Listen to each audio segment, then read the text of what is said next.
The air in a courtroom is a special kind of suffocating. It's a mix of cheap coffee, expensive perfume, and palpable desperation. On this day, that desperation belonged entirely to me. I sat there, a ghost in my own life, watching the woman who had stolen my husband parade in front of the judge. But she hadn't just stolen my husband. She had stolen my home, my fortune, my future. And to complete her victory, she had stolen my past, too. For her final appearance in court, she wore my dress. Not just any dress, but the one my father gave me. The moment I saw her, I felt the last piece of my soul crack.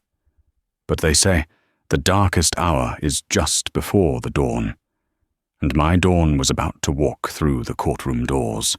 Life for 10 years had been a masterpiece of curated perfection.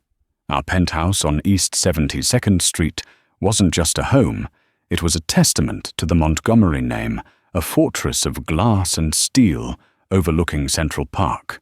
From that vantage point, the world looked orderly beautiful and entirely under our control. My husband, Gideon Montgomery, was the architect of this world. He was a titan of private equity, a man whose photograph in the Wall Street Journal was as common as the morning sunrise. He was handsome, devastatingly charming, and he had chosen me, Mirabelle Westcott, an art historian with a quiet disposition and a love for things long past.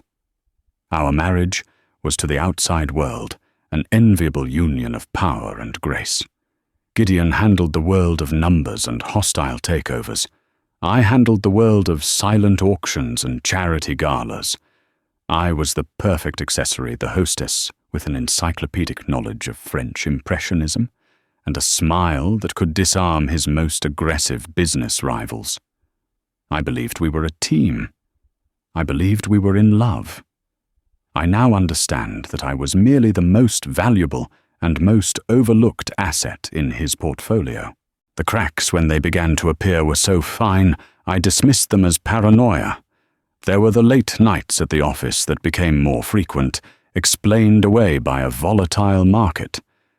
There were the hushed phone calls he'd take on the terrace, his back to me, the cool night air swallowing his words. When I'd ask, he would touch my cheek, his signet ring cold against my skin. Don't you worry your beautiful head about it, Mira. It's just business. Ugly, complicated business. And I, wanting to be the supportive, trusting wife, would let it go. Then came Katerina Volkova. She entered our lives not as a storm, but as a subtle change in the weather. Gideon introduced her as his new protégée, a brilliant analyst from Moscow, with a hunger for success that he found refreshing. She was everything I was not. Where I was soft, she was sharp angles. Where I was reserved, she was overtly ambitious, her voice a low purr that always seemed to be sharing a secret. She had eyes the color of winter frost, and a way of looking at Gideon that made me, for the first time in our marriage, feel like an outsider in my own home. She began joining us for dinner, first at restaurants, then in our penthouse. She'd bring Gideon files to review, laughing at his jokes a little too loudly, her hand lingering on his arm a second too long. I told myself it was professional admiration. I told myself I was being jealous and small. She's a brilliant asset, Mirabelle Gideon said, one evening after I'd made a quiet comment about her constant presence. She's going to make us a lot of money. You should be thanking her. The US felt different that night. It didn't sound like a partnership. It sounded like a corporation. The financial discussions, once a transparent part of our marriage, became opaque. When I tried to ask about our investments, Gideon would wave a dismissive hand. I've moved things around. It's a new strategy, far too complex to explain over canapes. I've put everything in a new trust for our protection. You're listed as the beneficiary, of course. You'll always be taken care of. He made me sign a stack of documents, his expensive pen gliding over the paper. Just formalities, darling, for tax purposes.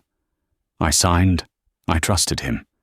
That was my greatest, most catastrophic mistake. One of our last evenings together that felt normal was the annual Conservators' Gala at the Met. I was on the board, a position my Westcott family name had secured, but my genuine passion had maintained. For the occasion, I planned to wear the Westcott dress. It wasn't the most expensive gown I owned, but it was the most precious. It was a custom creation by a designer my father had commissioned for my 25th birthday, the year before he passed away.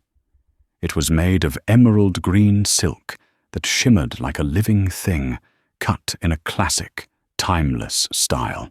It was more than a dress. It was a memory, a legacy. The night of the gala, Gideon came home late.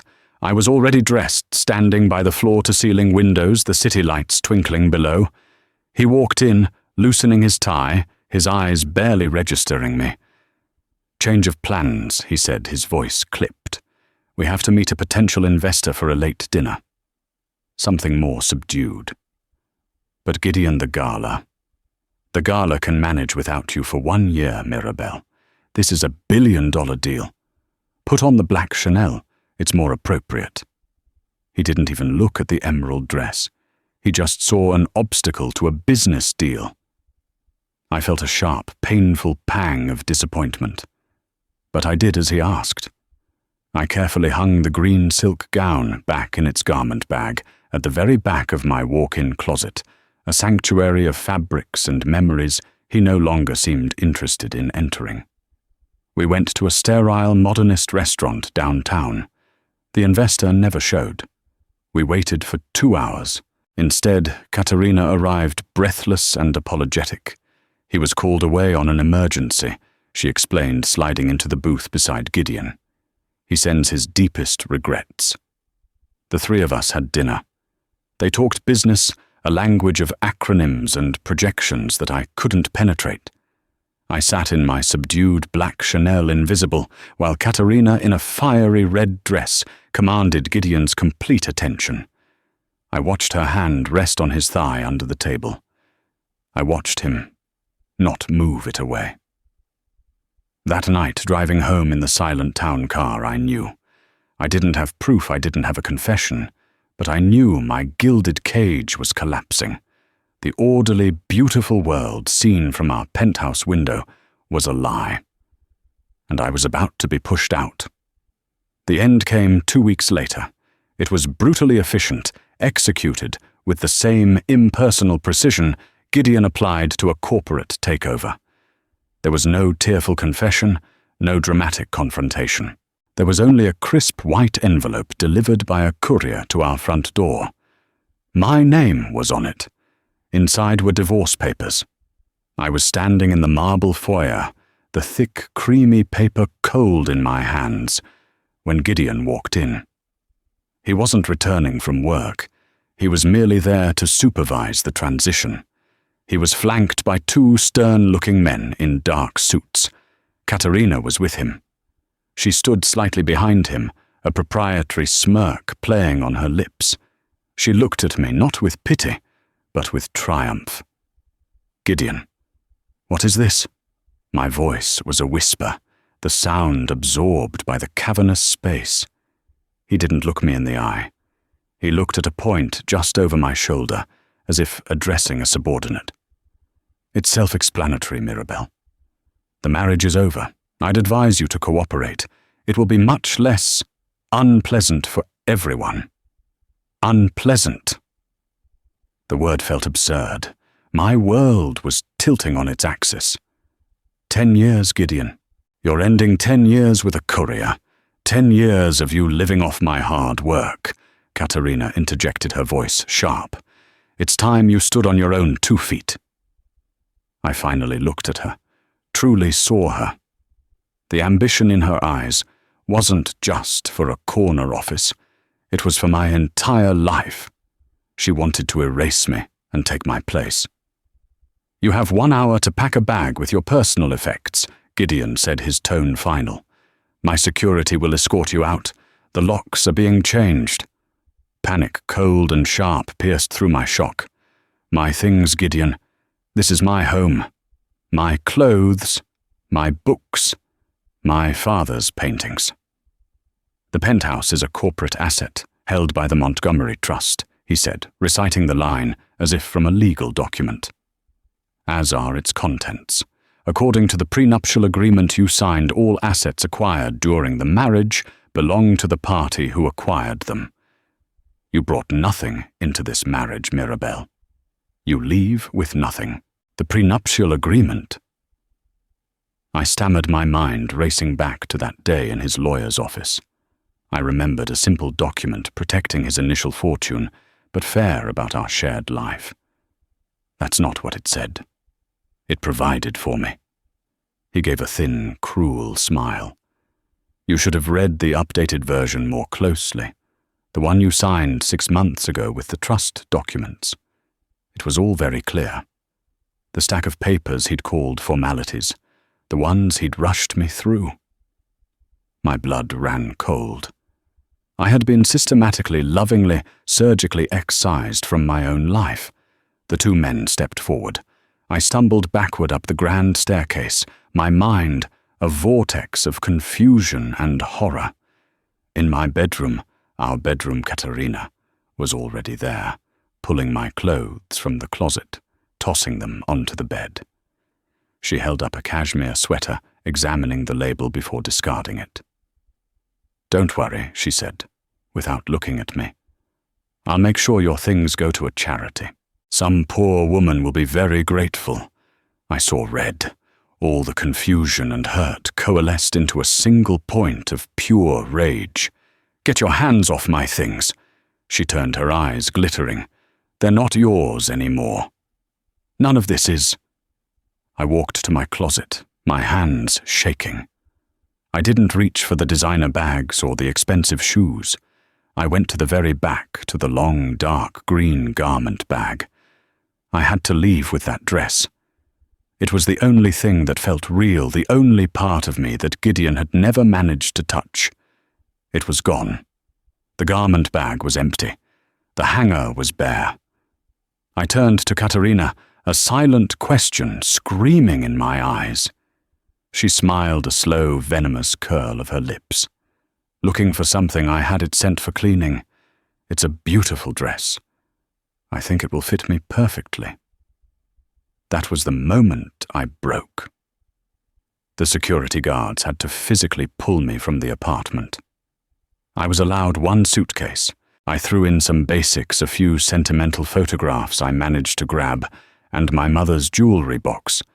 As they walked me to the service elevator, I saw movers already starting to bring in new boxes labeled with Katerina's name. The erasure was happening in real time. I was left on the curb of East 72nd Street with one suitcase and a check for $10,000, which Gideon's lawyer had magnanimously called a transitional stipend. It felt like a tip for 10 years of service. The doorman, who had greeted me by name every day for a decade, wouldn't meet my eyes. The first few weeks were a blur of shame and disbelief. My credit cards were declined. My bank account, a joint one, was empty. The $10,000 vanished with shocking speed after I paid for a week at a sterile midtown hotel and the retainer for a lawyer. The lawyer, a kind but overwhelmed man named Mr. Peterson, looked at the divorce papers and the prenuptial agreement with a grim expression. "Mrs. Montgomery, Mirabelle, this is ironclad. It's predatory, it's morally bankrupt, but from what I can see, it's legal. He tied every asset, every dollar, to his corporate entities. The trust you signed over essentially declared everything marital property to be his business property. You signed away your rights. He told me it was for our protection." I whispered the words tasting like ash. "It was for his protection," Mr. Peterson corrected gently. "His only vulnerability was you. So he eliminated you from the equation. We can fight it, but he has a battalion of the best corporate lawyers in the city. They will bury us in motions and paperwork. It will cost hundreds of thousands of dollars, and we have a very small chance of winning." I left his office with less hope than when I'd entered. The hotel became too expensive. I moved to a small, shabby rental in Queens, paid for with the money from selling my mother's jewelry. Each piece I handed over to the pawnbroker felt like giving away a part of my body. I was alone. My society friends, the ones I had hosted at countless dinners and fundraisers, suddenly had full calendars. Their husbands all did business with Gideon. A call from me was a liability. I was no longer Mirabelle Montgomery, the graceful hostess. I was Mirabelle Westcott, the discarded wife, a cautionary tale whispered over cocktails at the very galas I used to organize. My despair was a physical weight pressing down on me day and night. Gideon and Katerina were splashed across the society pages, attending premieres, dining at exclusive restaurants. One headline read, "Montgomery's new power couple." The article praised Katerina's sharp business acumen and chic style. They were living my life in my home while I was learning which brand of instant noodles was the most filling. The deepest cut came when my lawyer informed me that Gideon was countersuing. He was suing me for defamation, claiming I had been spreading lies about his business practices. It was a classic Gideon move. The best defense is an overwhelming offense. He wasn't content to leave me with nothing. He wanted to bury me in debt and legal ruin, ensuring I could never rise again. That was when I hit the bottom. I was sitting on the floor of my tiny apartment, surrounded by legal notices, when I realized Gideon had taken more than my money and my home. He had taken my fight.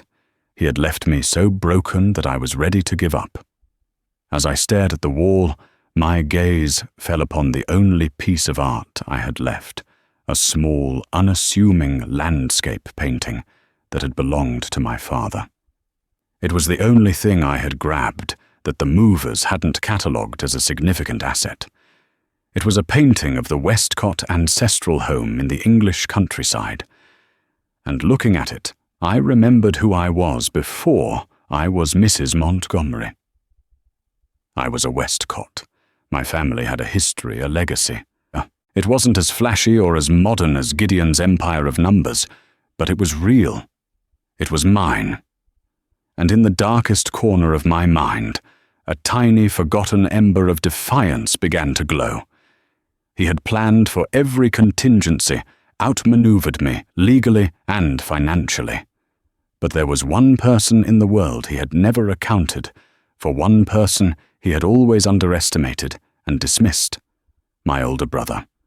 The one person I hadn't spoken to in over a decade, because he had warned me from the very beginning about the man I was marrying. My brother Desmond. Desmond and I had been casualties of my marriage. He was the Westcott pragmatist, I was the romantic. The head of our family since our parents passed, he had a preternatural ability to see through facades. When I first brought Gideon home, Desmond was polite but distant. After a private meeting with him, Desmond took me aside. "Mira, he's too slick." He had warned, his voice laced with concern. "His answers are all perfect. People aren't perfect. He's selling you something and I think it's himself."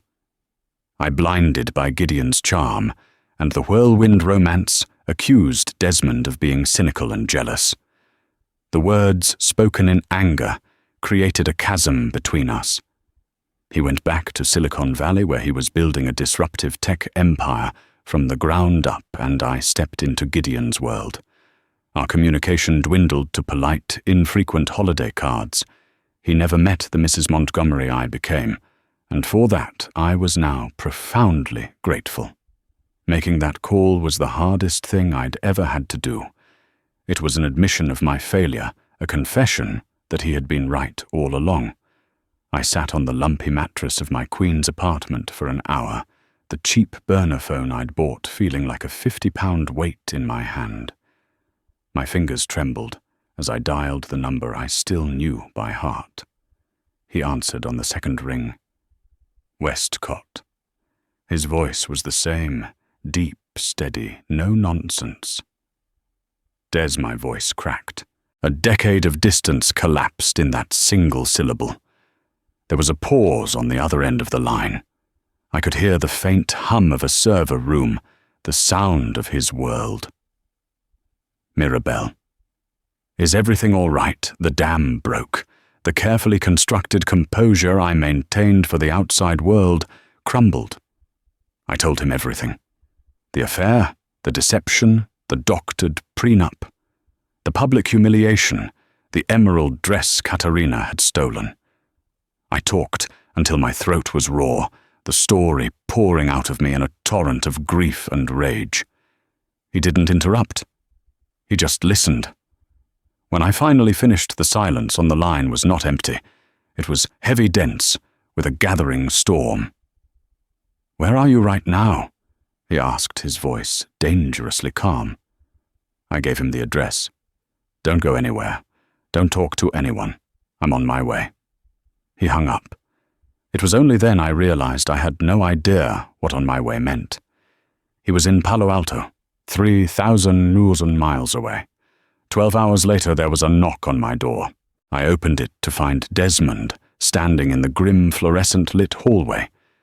He looked different, older, broader in the shoulders, with a few silver threads at his temples, but his eyes were the same.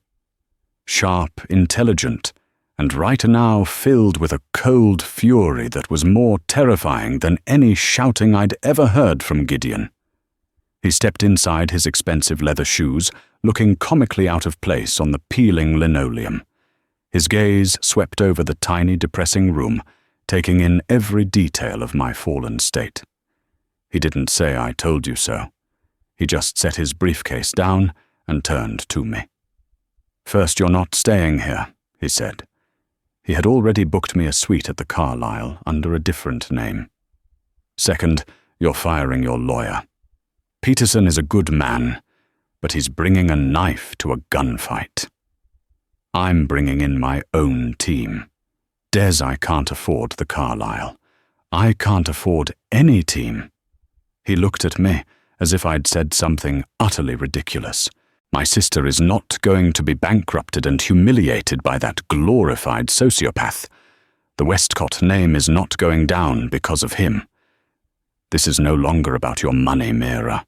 This is about our family. Consider my resources yours. The next morning I met his team. They didn't look like lawyers. They were a trio of quiet, intense individuals who looked more like intelligence operatives. There was Ms. Chen, a forensic accountant, who could find a single misplaced dollar in a mountain of shell corporations. There was Mr. Vale, a digital security expert who had once worked for the NSA. And there was Lena Petrova, the lead counsel, a woman with a reputation in corporate litigation for being a shark who smiled sweetly while she devoured you. I sat in a conference room in a high-rise law office, a world away from my Queen's apartment, and told my story again. This time, I wasn't just recounting a tragedy. I was providing evidence. Ms. Petrova listened intently, making sharp, precise notes. "The updated prenup and the trust documents are the heart of his strategy," Petrova said, her pen tapping a rhythm on her legal pad. "He used his position of trust as your husband to defraud you. But proving intent is difficult. Gideon is smart. He'll have covered his tracks." "Everyone leaves a trail," Mr. Vale said quietly from the corner, his fingers flying across a laptop keyboard. "Digital or otherwise." That's when I remembered the painting. I described the small landscape of the old Westcott estate. It was the only thing from my father I managed to keep. Gideon never thought it was worth anything. Desmond leaned forward, his interest piqued. "The one that used to hang in Dad's study, the one by that obscure 18th century artist, Robert Peel, yes," I said. Gideon called it a dusty heirloom. "Let me see it, Ms. Chen," the accountant said suddenly. Desmond sent a car to my old apartment to retrieve it. When it arrived, Ms. Chen didn't look at the brush strokes or the composition. She took out a magnifying glass and a small ultraviolet light from her bag. She examined the back of the canvas, the frame, the aged wood.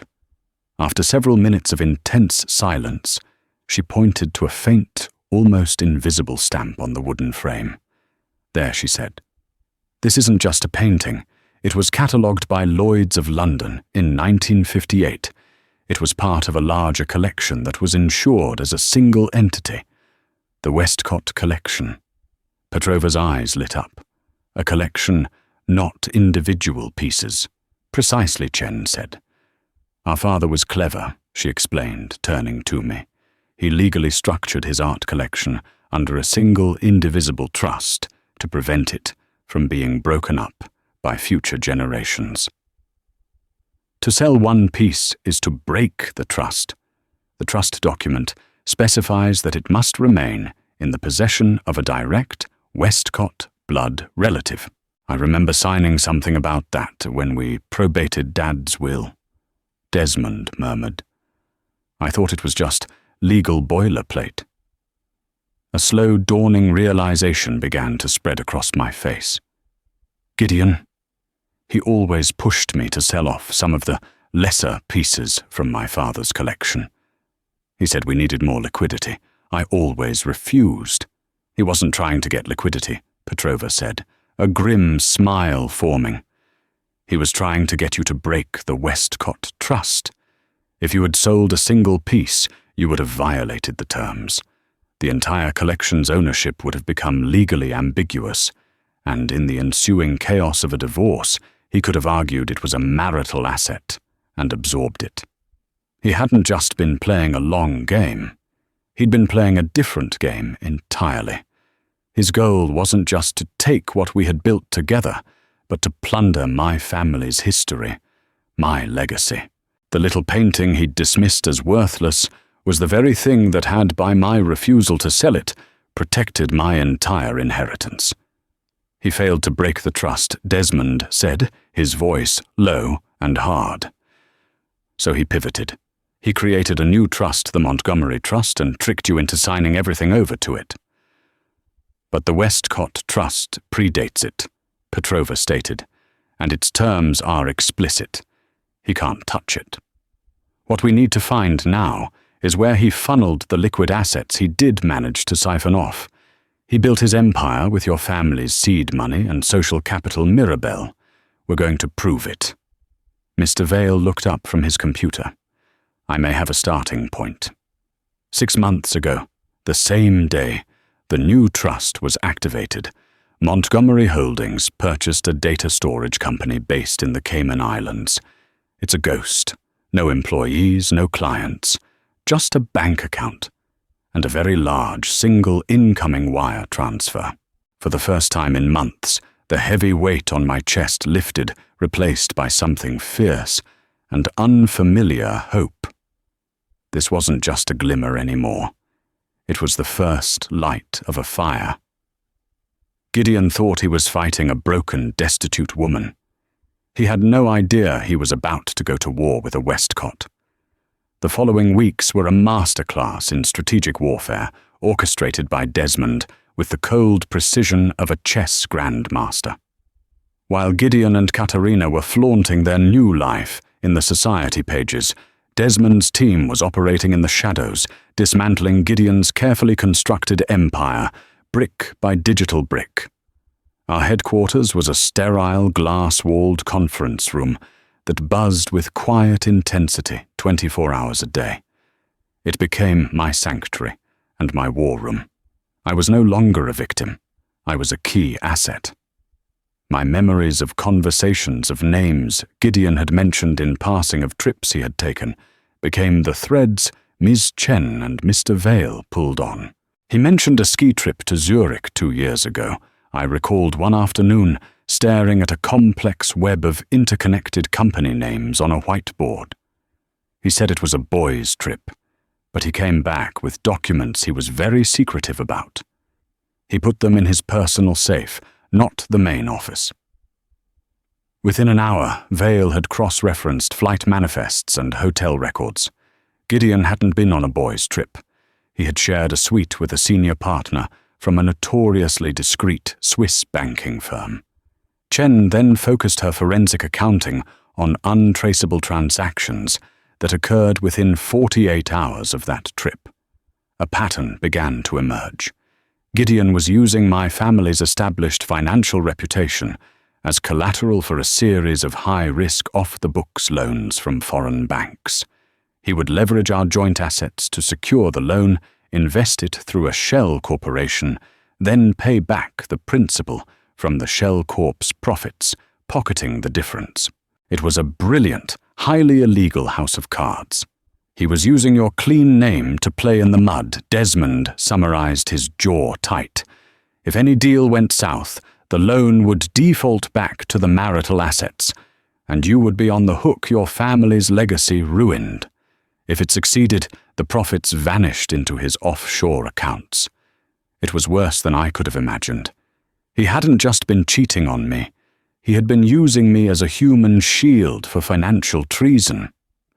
While the tech team dug into the past, Lena Petrova, our legal counsel, launched a brilliant offensive in the present.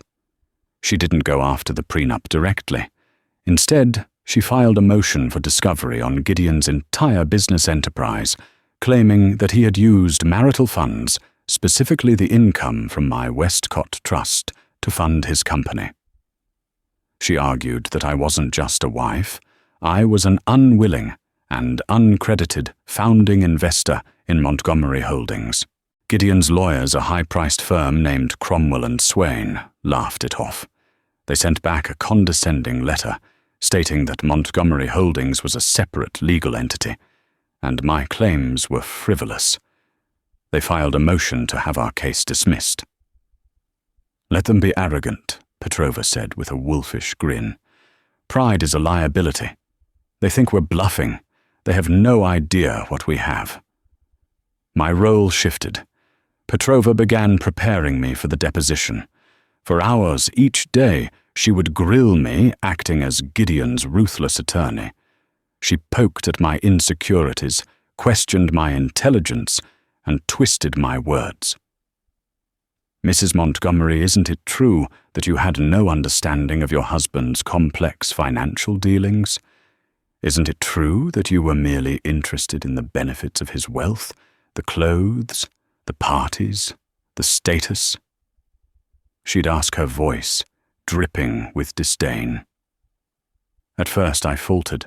The questions hit too close to the insecurities Gideon had cultivated in me for a decade. But with Desmond's encouragement, I started to fight back. I had spent years sitting quietly at those dinner tables listening. I had absorbed more than I realized. I started answering, not with emotion, but with facts. On the contrary, I replied during one session, my voice steady. I recall a dinner on May 12, 2023, where Gideon explained the fundamentals of a leveraged buyout to our guests. While he may have considered it a simplified explanation for my benefit, I found it quite illuminating, especially his emphasis on minimizing personal liability through offshore entities. Petrova's harsh demeanor broke for a second, and she gave me an approving nod. I was learning to use the language of their world against them. The most crucial piece of the puzzle, however, remained elusive: the direct, undeniable link between Gideon's fraudulent activities and Katerina. We knew she was complicit. Her sudden wealth and position as a VP at his company were proof enough. But we needed to show she was an active co-conspirator. Gideon was too smart to put her name on any official documents in a way that would raise red flags.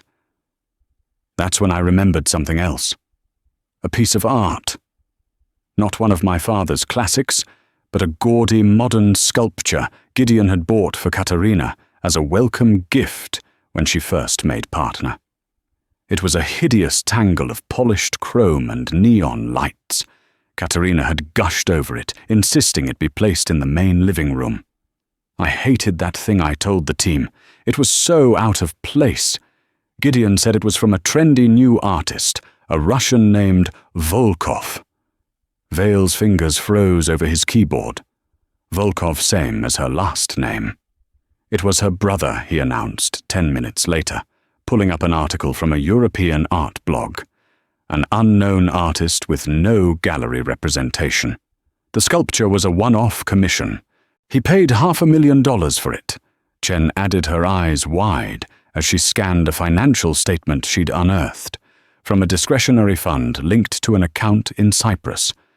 Desmond stood up and walked to the whiteboard. He drew a line from the Cyprus account to the sculpture. "It's a classic money laundering scheme," he said, his voice grim. He can't pay her directly for her part in the conspiracy, so he overpays for a worthless piece of art from her brother. The money is laundered through the art world and funneled straight into her family. The sculpture isn't just a sculpture, it's her payout.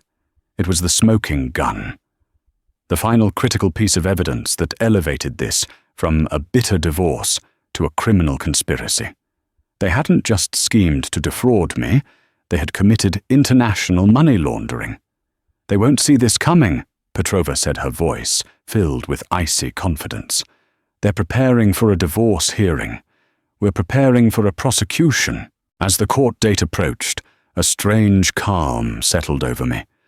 The fear and despair had been burned away by the cold fire of purpose. I saw Gideon and Katerina at a pre-trial hearing. They looked at me with a mixture of pity and annoyance, as if I were a persistent insect they just wanted to swat away. They had no idea they were the ones caught in the web. The night before the final hearing, Desmond and I sat in my hotel suite, overlooking the same park I used to see from my penthouse window. It looked different from this new perspective. Not like a kingdom, but just a park. "Are you ready for tomorrow?" he asked. "I am," I said, and I meant it. "Thank you, Des, for everything." He looked at me, his expression serious. "Gideon's mistake wasn't stealing your money. It wasn't the affair or the lies. His mistake was thinking that a Westcott, when pushed, would break instead of bite." The courtroom was a theater of hushed whispers and expensive suits. Gideon's legal team occupied an entire polished oak table, a formidable phalanx of legal might from Cromwell and Swain. They exuded an aura of expensive, unshakable confidence. Gideon sat in the center, looking impeccable in a navy Tom Ford suit, the very picture of a wronged, powerful man. Beside him, Katerina was a vision of calculated glamour. She wore a sharp, cream-colored dress, her blonde hair pulled back in a severe chignon. She looked less like a defendant and more like a CEO, about to announce record profits. Our side was smaller, more focused. Just myself, Lena Petrova, and one junior associate. Desmond was not in the courtroom. It was part of Petrova's strategy. "Let them underestimate us," she had said. "Let them think you're alone and running on fumes. We don't show our queen until it's time for checkmate." The initial proceedings were a slow, grinding process. Gideon's lead attorney, a man named Garrett Shaw, painted a picture of a sad, crumbling marriage. He portrayed me as a discontented wife, detached from the realities of my husband's demanding career, who was now lashing out with baseless accusations to secure a larger settlement. He presented my initial modest claim, filed by Mr. Peterson, as evidence of my desperation. Mrs. Montgomery enjoyed a lifestyle of unimaginable luxury. Shaw boomed his voice, filling the room. A lifestyle funded entirely by Mr. Montgomery's tireless work ethic and financial genius. Now, in the twilight of their union, she seeks to cripple the very enterprise that supported her for a decade. Katerina would occasionally dab at her eye with a handkerchief, a perfect piece of courtroom theater. She looked at Gideon with adoration, then shot me glances, filled with a condescending pity that made my blood boil. It was a masterful performance, and I could see the judge, a stern, no-nonsense woman named Judge Mariana Wallace, taking it all in with a neutral, unreadable expression. When it was Petrova's turn, her approach was starkly different. She was calm, methodical, and surgically precise. She didn't appeal to emotion. She laid out a foundation of facts, presenting bank statements and property deeds. Your Honor, Petrova began her voice, even. This is not a simple case of marital dissolution. This is a case of systematic financial abuse and deliberate fraud orchestrated by Mr. Montgomery against his wife with the active participation of his business associate, Miss Volkova. Shaw leapt to his feet. Objection counsel is making inflammatory and unsubstantiated claims, sustained Judge Wallace said. Stick to the evidence, Miss Petrova. The evidence, Your Honor, is what we are here to present, Petrova replied smoothly, not missing a beat. She began with the prenuptial agreements. She presented the original document, which was fair and balanced. Then she presented the second one, the one I had signed with the trust documents. Mr. Arjaf, Montgomery Petrova asked, when Gideon was on the stand, can you explain to the court why it was necessary to so drastically alter the terms of your marital agreement 10 years into the marriage, effectively disinheriting your wife from a decade of shared growth and success? Gideon was smooth. He was always smooth. My financial world had become exponentially more complex, Ms. Petrova. I was advised by counsel that a new structure was needed to protect the company from frivolous litigation and to streamline our estate. Mirabelle was always intended to be the primary beneficiary of the trust. It was designed to protect her, not harm her. He turned to look at me, his face a mask of sincere regret. I am deeply saddened that she has misinterpreted these prudent financial measures as something malicious. He was so convincing that for a fleeting second even I almost believed him. But I looked at Katerina, who was watching him with a smug, knowing look, and the illusion shattered. The days crawled by. Shaw's team presented a mountain of paperwork expert witnesses who testified to Gideon's financial acumen and the legitimacy of his corporate structures.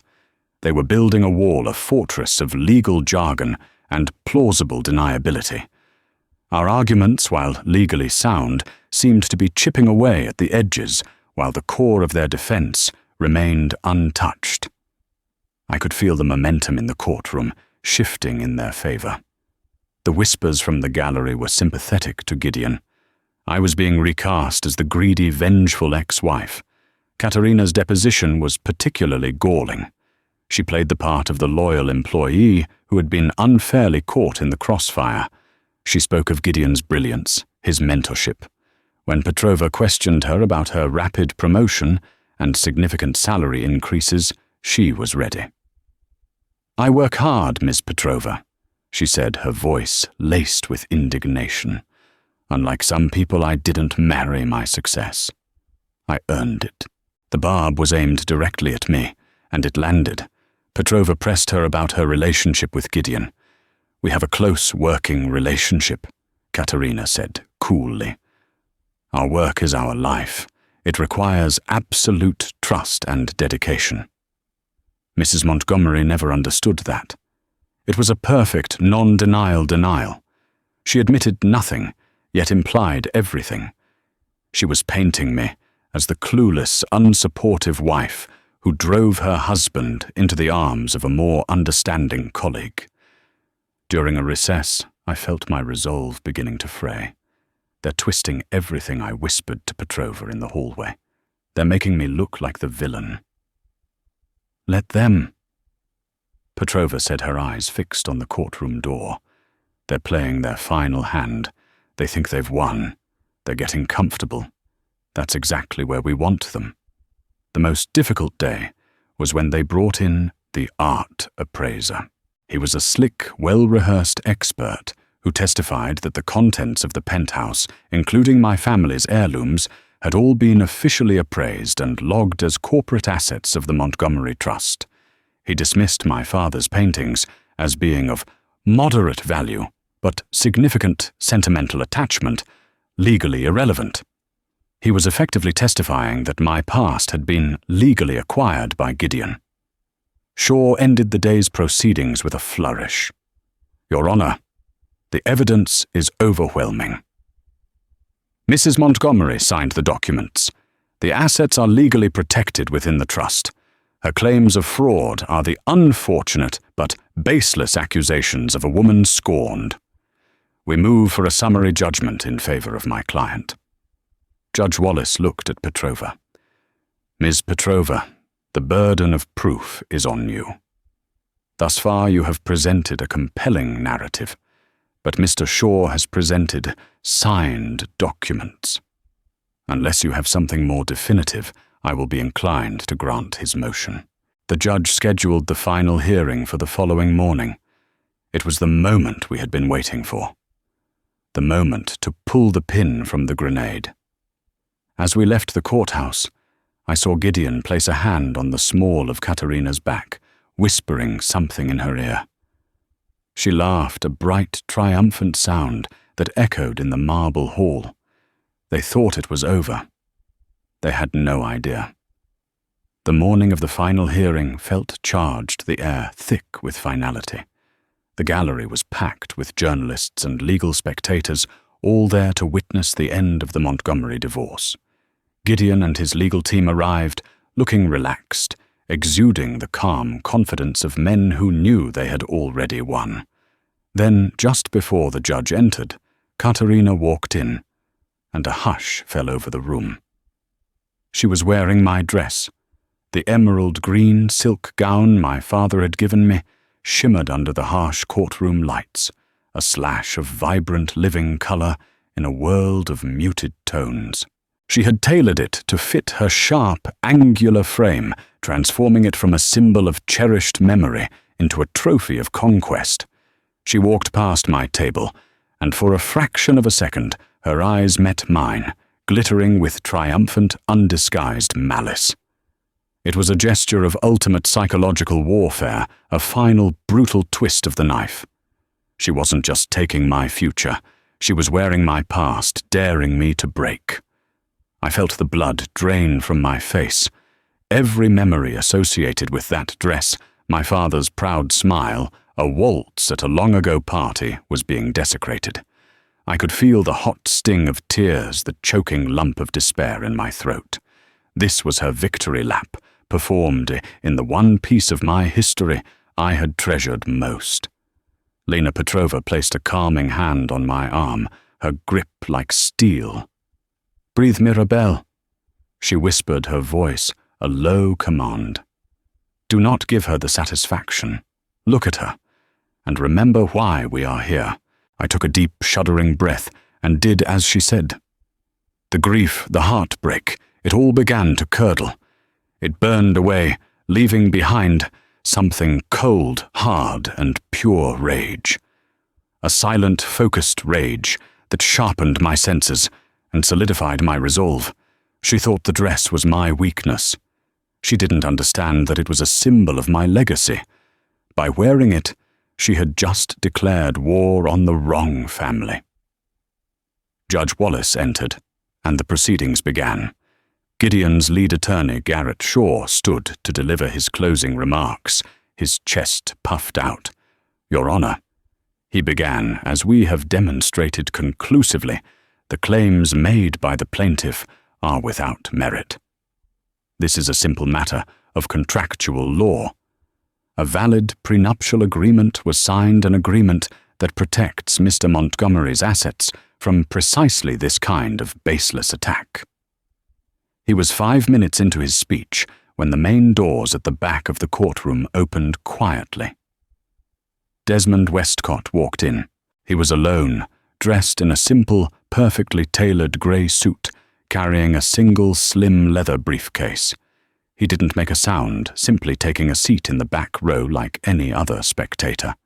But his presence changed the gravity of the room. Gideon faltered mid-sentence. He saw Desmond, and a flicker of something, not fear, but deep uncertainty crossed his face. Katerina's smug smile tightened. They knew who he was. They just didn't know why he was there. Shaw, flustered, quickly concluded his remarks.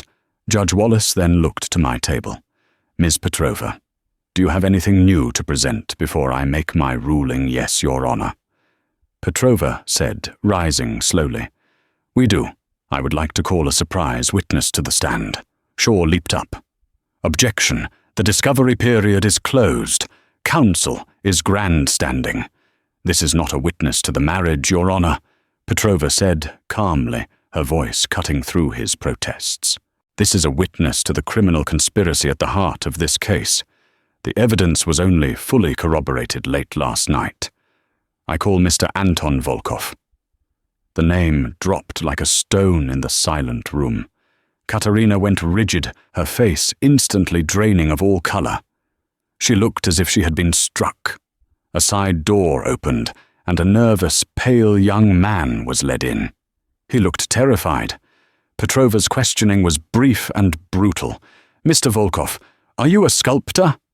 I try to be, he stammered in a thick Russian accent. Did you on April 14th of last year sell a sculpture to Montgomery Holdings for the sum of $500,000? Yes.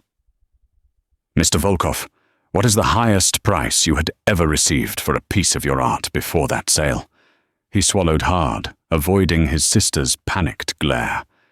500 euros. And what happened to the $500,000 you received from Montgomery Holdings? Volkov's eyes darted toward Katerina. I was instructed to transfer 450,000 of it to a private trust. The account belonged to my sister, Katerina Volkova. A gasp rippled through the courtroom. Katerina shot to her feet. He's lying. My brother is unstable. He's being coerced. Sit down. Ms. Volkova. Judge Wallace commanded, her eyes, now narrowed and ice-cold. Petrova wasn't finished. Your Honor, this was the first piece of the puzzle. The illegal payment for Ms. Volkova's role in the scheme to defraud my client. But the scheme itself was far more elaborate. She turned to the judge. Mr. Montgomery did not just trick his wife into signing a new prenup. He used her spotless financial reputation, tied to the Westcott Trust, as undeclared leverage to secure a series of illegal off-the-books loans from foreign banks. He then funneled the profits from these ventures into an offshore entity we were, until recently, unable to locate. She paused, letting the tension build, before gesturing to a clerk who placed a photograph on the evidence projector. It was the small, unassuming painting of the Westcott estate. This painting, dismissed by the defendants as a dusty heirloom, was part of the legally indivisible Westcott collection. But it served another purpose. 6 months ago at the same time, the fraudulent prenup was signed.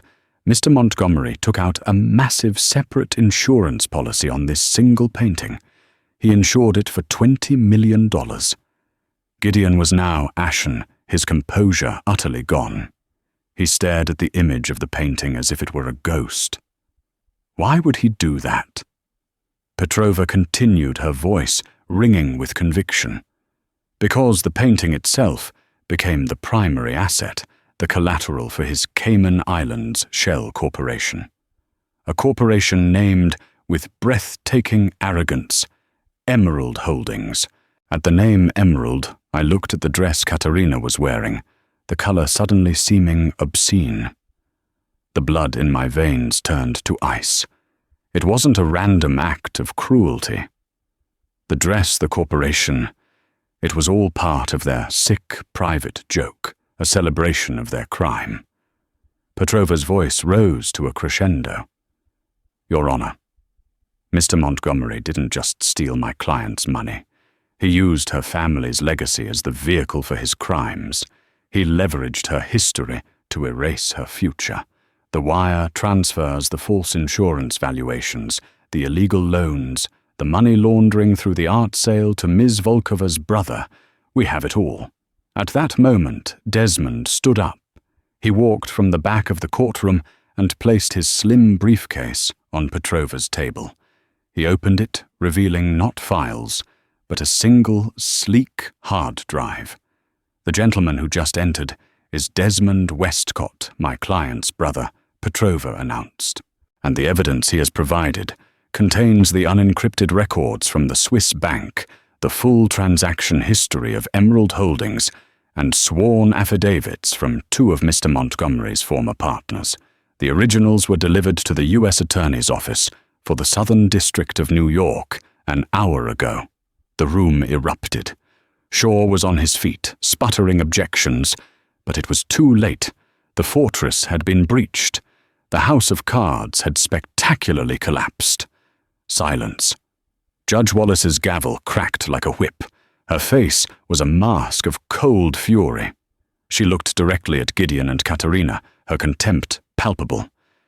Mr. Montgomery, Ms. Volkova, this is no longer a divorce proceeding. This is now a crime scene. I am freezing all assets of Montgomery Holdings, the Montgomery Trust, and both of your personal accounts pending a full federal investigation. Court is adjourned. As bailiffs moved toward their table, Gideon finally broke. He turned on Katerina, his face contorted in a mask of pure venom. This is your fault. Your greedy, stupid brother Katerina stared back, the emerald dress looking garish and absurd on her trembling frame. All the fight was gone, replaced by pure terror. I just sat there, watching their empire of lies crumble into dust. And for the first time in a year, I felt the warmth of the sun through the high courtroom windows. It was the dawn. The fallout was immediate and catastrophic. The media frenzy was merciless, as images of Gideon and Katerina being led away in handcuffs saturated the news. Their perfect facade shattered. They were charged with a litany of federal crimes, including wire fraud and money laundering. Faced with Desmond's irrefutable evidence, Gideon was sentenced to 15 years in prison. Katerina, for her cooperation, received 7. The courts moved swiftly. Gideon's fraudulent trusts were invalidated, and his entire empire was dismantled. Because Lena Petrova had successfully proven I was a defrauded founding investor whose family capital had been illegally leveraged, the final ruling was a stunning reversal of fortune. In his bid to leave me with nothing, Gideon had inadvertently made me the controlling beneficiary of his liquidated assets. But the money was merely a tool. True victory was reclaiming my life. I returned to the penthouse one last time.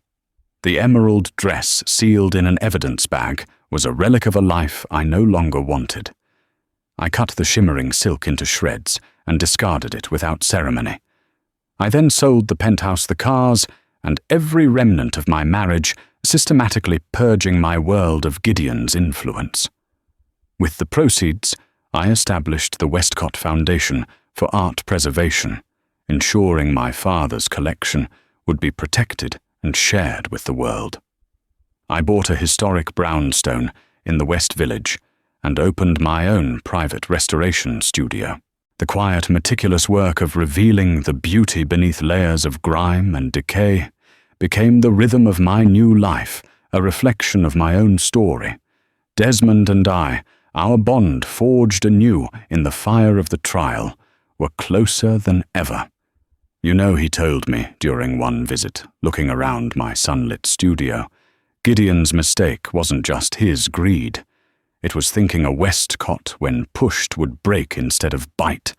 He forced you to become who you were always meant to be. He was right. I found a profound peace, not in a new relationship, but in my own hard-won purpose. My name was Mirabelle Westcott again, and it was more than enough. I was no longer an asset in someone else's portfolio or a footnote in a cautionary tale. I was the artist of my own life, and the canvas was finally beautifully mine to paint. The story of Mirabelle Westcott isn't just about a courtroom drama. It's a testament to the incredible resilience of the human spirit. It's about how betrayal can forge a strength we never knew we had, and how family, even when distant, can be our strongest anchor in a storm. Mirabelle's victory wasn't just in reclaiming her fortune, but in reclaiming her soul from the people who tried to steal it. She proved that the most valuable things we own, our integrity, our history, and our sense of self, can never be truly taken. If her journey from a gilded cage to a life of authentic purpose moved you, please let us know in the comments below. Stories like these remind us that even in our darkest moments, there is always a path back to the light. Don't forget to like this video. If you found her story inspiring, share it with someone who might need to hear it, and subscribe to our channel for more stories of justice and empowerment. Thank you for listening.